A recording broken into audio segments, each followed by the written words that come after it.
Well, is Venezuela on the brink of ousting its leader, Nicolas Maduro? Wall Street Journal columnist and Fox News contributor Mary Anastasia O'Grady joins us now. Mary, this has been going on for some time, the collapse of this country. At what point does Nicolas Maduro get overthrown? Because I'm surprised the military or someone hasn't already taken those steps, but he hangs on.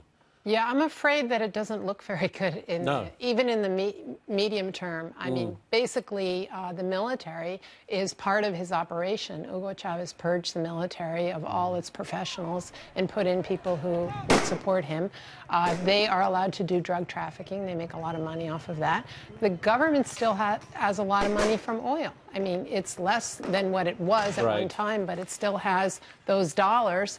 And at the same time that it has those dollars, it's printing bolivars, so it's creating a lot of hyperinflation. So it has an enormous amount of control over who gets resources and who doesn't, and that's kind of the secret to holding on to power. And in particular, food is a basic item to exert control. Right. They did two things. I mean, first of all, they, as I say, destroyed the currency, so it's very hard to import. For regular people to import or buy food from outside the country. But they also destroyed the production of food inside the country. And that was partly done because of the hyperinflation, but also because they imposed price controls. And as you know, when you impose price controls, you get shortages. Right. And so there's very little production. And farmers can't get things like spare parts for their farm equipment. They can't get seeds.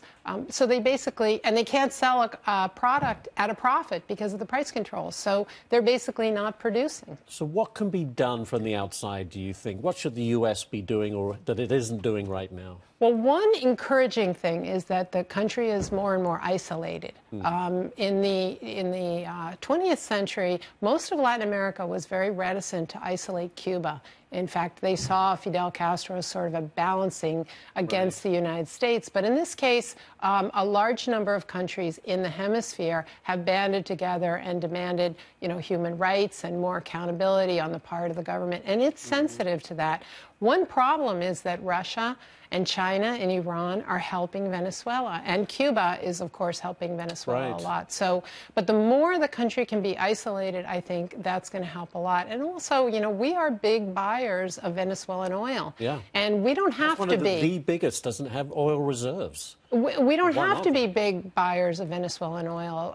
Once the Keystone is built, we can get lots of oil from Canada, and we have a lot of oil that we're bringing up here. So that would, I think, be also a very useful tool. So in your mind, then, you are pretty pessimistic that there doesn't seem to be, as you say, in the short or medium term, any real change going on there, that the people of Venezuela are continuing to suffer under this regime? Yeah, I'm pretty pessimistic also because there was an effort back in July to kind of like push back. There was a lot of street action, and there was even some signs of rebellion inside the military, but that's been put down. And one of the ways that it's been put down is with the use of and control of food.